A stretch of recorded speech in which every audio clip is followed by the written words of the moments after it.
दया की आस में गुरुवर गुरुवर गुरुवर गुरुवर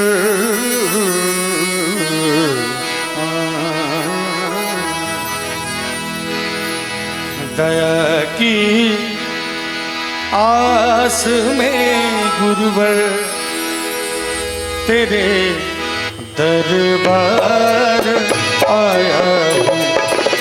दया की आस में गुरुवर तेरे दरबार आया हूँ। दया की आस में गुरुवर तेरे दरबार आया हूँ। दया की आस में गुरुवर तेरे दरबार आया हूँ। तेरे दरबार आया हूँ। बना लो दास मुझको भी। यहाँ आके सचमुच लग रहा है कि आज तो मैं भजन संध्या के लिए आया हूँ महाराज जी। लेकिन मैं धन्यवाद देना चाहूँगा बड़े भैया का, वहाँ पीछे सिल्क का कुर्ता पहन के खड़े हैं। मैं बहुत बहुत धन्यवाद देना चाहूँगा कि उन्होंने मुझे फ़ोन किया यहाँ आने के लिए और मैं यहाँ पर आया हूँ। ऐसा लग रहा है कि आज तो भजन गाने के लिए आया हूँ भैया, लेकिन अगर महाराज जी का आदेश हो तो रास्ते से गुजरते हुए मैं सोचूंगा कि महाराज जी का दर्शन करते हुए जाऊं। इतनी भक्ति मुझे इस मंदिर में आके जगी है। बना लो दास मुझको भी। और मैं चाहूंगा सभी भक्त जनों से एक बार मेरे साथ गुरु जी के लिए लाइन गा दीजिए। क्या? बना लो दास मुझको भी, बना लो। क्या बात, एक माई गा रही है तो यहाँ तक आवाज आ रही है, लेकिन सब मिल के भी इनकी आवाज से ज्यादा नहीं हो पा रहा है। मैं चाहूंगा सब कोई गाइए अपने गुरु जी के लिए, अपने प्रभु के लिए, परमात्मा के लिए। बना लो दास मुझको भी, बना लो। बहुत लाचार आया हूँ। बना लो दास मुझको भी, बहुत लाचार आया हूँ। ताली के साथ बोलो गुरुदेव भगवान की।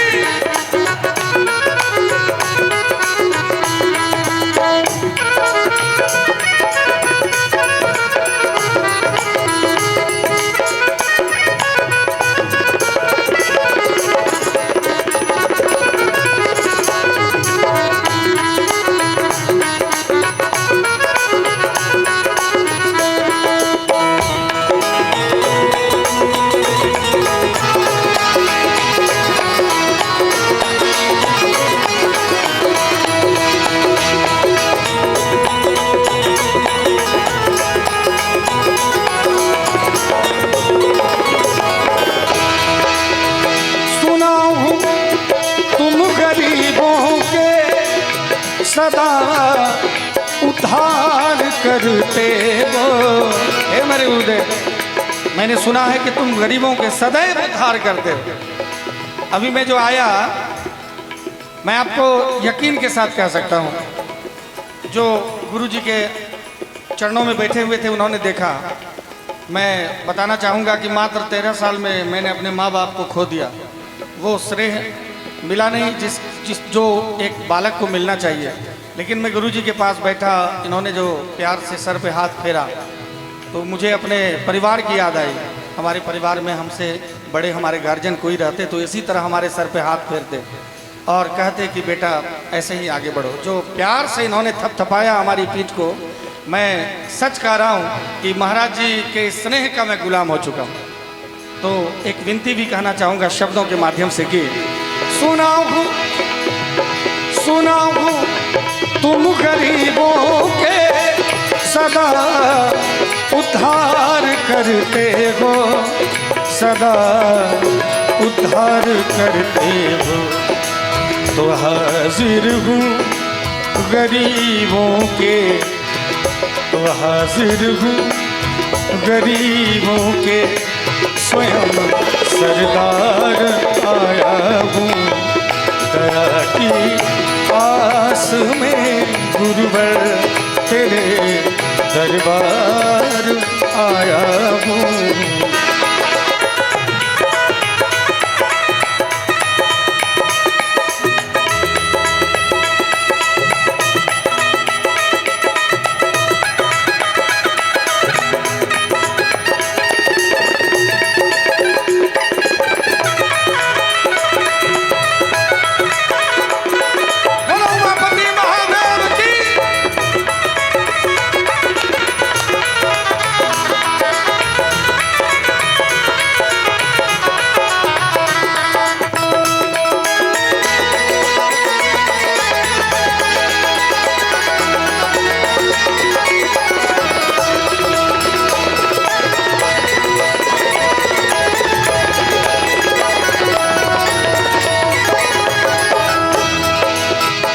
अगर तुम दीन के दाता तो मेरी दीनता सुन लो।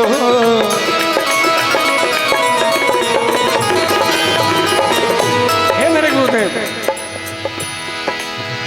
अगर तुम दीन के दाता तो मेरी दीनता सुन लो, तो मेरी दीनता सुन लो, तो मेरी दीनता सुन लो। पैसे से तो बहुत भगवान ने अमीर बनाया है, लेकिन जितना पैसा आते जा रहा है उतना जगत से मोह भी आते जा रहा है।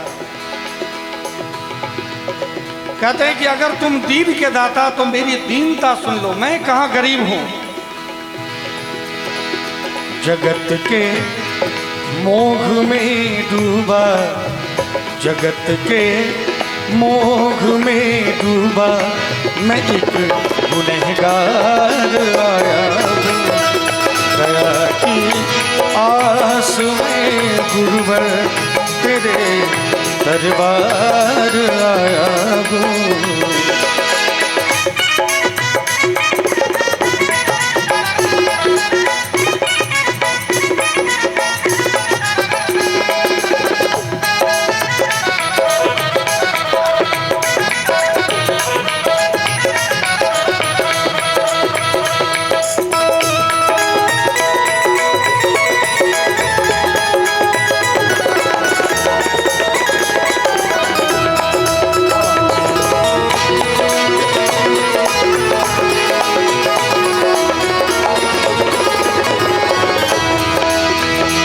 सच्चिदानंद की विनती प्रभु स्वीकार कर लेना।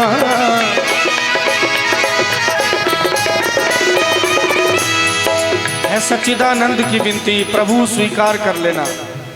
महाराज जी एक लाइन याद आ रही है, मैं स्पेशल आपके लिए सुनाना चाहता। गोस्वामी तुलसीदास जी महाराज ने कहा कि जाकी रही भावना जैसी, प्रभु मूरत तिन देखई तैसी। और आज है तो मुकेश जी का गाया हुआ, लेकिन दिल से महाराज जी के लिए लाइन निकल रहा है, मैं बर्दाश्त नहीं कर पा रहा हूँ। आपके लिए आपने जो प्यार दिया उसके लिए मैं कहना चाहूँगा, महाराज जी के लिए स्पेशल ये लाइन।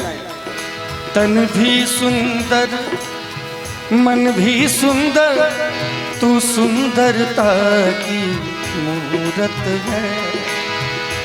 सही बात है कि नहीं? मैं मिला, गुरुजी ने कहा कि मैं धीरज बेटे जैसा सुंदर तो नहीं हूँ, लेकिन महाराज जी ये आपने कैसे कह दिया? सिर्फ ये जो त्वचा है इसकी सुंदरता ही सुंदरता नहीं होती है, जो हृदय की पवित्रता सुंदरता है, असली सुंदरता तो वो है। हम लोग झूठ मूठ का गाते हैं अपने महबूब के लिए कि भैया आप बैठ जाइए, एक बार उठना बैठना बार बार ठीक नहीं लगता, थोड़ा सा प्लीज। असली सुंदरता जो है वो हृदय में है। इसीलिए कहना चाहूंगा कि तन भी सुंदर मन भी सुंदर, और तन सुंदर है, हम अपने महबूब को कह सकते हैं कि तन सुंदर है, और मन सुंदर है कि नहीं इसकी कोई गारंटी है नहीं है, क्यों? क्योंकि कभी तन की सुंदरता को देखते हुए हमने मोहब्बत किया, तो कभी फ्रिज में पाए जाते हैं, तो कभी ड्रम में पाए जाते हैं, कभी तालाब में, कभी पहाड़ कंदराओं गुफाओं में। तो ये है मन की सुंदरता। मन सुंदर है कि नहीं ये नहीं कह सकते, लेकिन जो गुरु होते हैं, जो माँ बाप होते हैं, जो परमात्मा होते हैं, उनका तन भी सुंदर होता है। और हमारे बारे में हमारे गुरु कभी गलत नहीं सोच सकते, ये तय है। हमारे गुरु हमारे बारे में कभी गलत नहीं सोच सकते, उनका मन हमारे लिए सदैव सुंदर रहता है। इसीलिए मैं गुरु जी से कहूंगा और निवेदन करूंगा कि आप लोग भी एक बार अपने गुरुदेव से कहिए, तन भी सुंदर मन भी सुंदर, तू सुंदरता की मूरत है। तन भी सुंदर।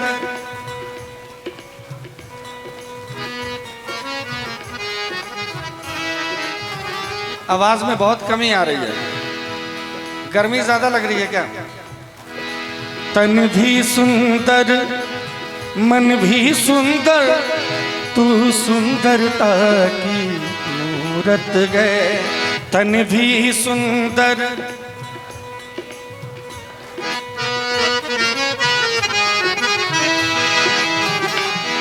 किसी और को शायद कम होगी, मुझे तेरी बहुत जरूरत है। पहले भी बहुत मैं तड़पा हूँ, पहले भी बहुत मैं तड़पा हूँ, अब और न मुझको तरसाना। चंदन सा बदन चंचल चितवन, धीरे से तेरा ये मुस्काना। मुझे दोष न देना जग वालों, मुझे दोष न देना जग वालों, हो जाऊं अगर मैं दीवाना। चंदन सा बदन, और हो जाऊं अगर मैं दीवाना, इतना मार्मिक ये शब्द है। मैं तो कभी कभी सोचता हूँ कुछ ऐसे गीत हैं उसको फिल्मी गीत क्यों कहा गया पता नहीं। आज मैं गजल गायक हूँ, आगे भी कोशिश करूँगा बच जाए, लेकिन मुझे नहीं लगता है कि भगवान के आगे सब गजल फिल्मी खत्म हो रहा है। मैं हर एक मंच से कहता हूँ महाराज जी कि दुनिया का पहला गजल गायक मैं हूँ, जिसने कभी जीवन में पान बीड़ी चाय गुटखा या किसी तरह का मांसाहार, जीवन में पहली दुनिया में पहला गजल गायक आपको मिलेगा। और हम लोग सात्विकता का बड़ा ध्यान रखते हैं, क्योंकि हम सरस्वती की साधना कर रहे हैं। हम चाहे गजल गाएं, चाहे भजन गाएं, चाहे फिल्मी गाएं, ये तो सरस्वती की साधना है। और सरस्वती तो वैष्णवी है, वहां पर दारू मुर्गा कहाँ आ गया बीच में, है कि नहीं? बहुत सारे जो अभागे गायक होते हैं, जिनको भगवान ने इतना सुंदर विद्या दिया कि सरस्वती की साधना करो, पूरे जगत को स्नेह दो, स्नेह लो, और बीच में वो दीवार खड़ा कर देते हैं नशा और मांसाहार का और गलत व्यवहार का। तो मैं निवेदन करना चाहूंगा महाराज जी से इस लाइन के माध्यम से, एहसान तेरा होगा मुझ पर। और ये पहली बार आया हूँ महाराज जी, ऐसा हो कि ये कंटिन्यू हो जाए। अब सच कह रहा हूँ, भगवान के दरबार में ऐसा लगता है कि सब चीज छूट जाए और सिर्फ भगवान का ही भजन हो। मैं अपने आप को गजल गायक कहवाना नहीं चाहता हूँ, मुझे लगता है कि अब लोग सिर्फ और सिर्फ धीरज कांत को भजन गायक के रूप में जाने। टिंकू भैया मैं सच कह रहा हूँ, मैं मंच से बोल रहा हूँ, इतना कैमरा है, रिकॉर्ड हो रहा है, आप लोग भी जो रिकॉर्डिंग में सुनिएगा जरूर। अगर मुझे कल मैं एयरपोर्ट पे गया, पटना एयरपोर्ट पे, वहाँ जो एयर होस्टेज वगैरह होती है, जो स्टाफ मेंबर्स होते हैं, सब ने घेर लिया कि धीरज कांत जी आपका भजन सुनता हूँ। मुझे लगा कि मैं पैर छू लूँ इनका, इन्होंने गजल क्यों नहीं कहा, भजन क्यों कहा? भगवान के साथ अगर कोई मुझे जोड़ता है, और आज इसी भजन का प्रताप है। मैं एक दो भजन सुनाऊंगा आपको, जिस भजन के बदौलत आज हिंदुस्तान ही नहीं, हिंदुस्तान के बाहर लगभग 10 देशों में जाके गाने का मुझे मौका मिला है। मैं राम जी का हृदय से आभार व्यक्त करते हुए महाराज जी के चरणों में ये लाइन कहूंगा कि एहसान तेरा होगा मुझ पर, दिल चाहता है जो कहने दो मुझे, तुमसे मोहब्बत हो गई है मुझे, पलकों की छाँव में रहने दो। एहसान तेरा होगा मुझ पर, है सच्चिदानंद की विनती, प्रभु स्वीकार कर लेना।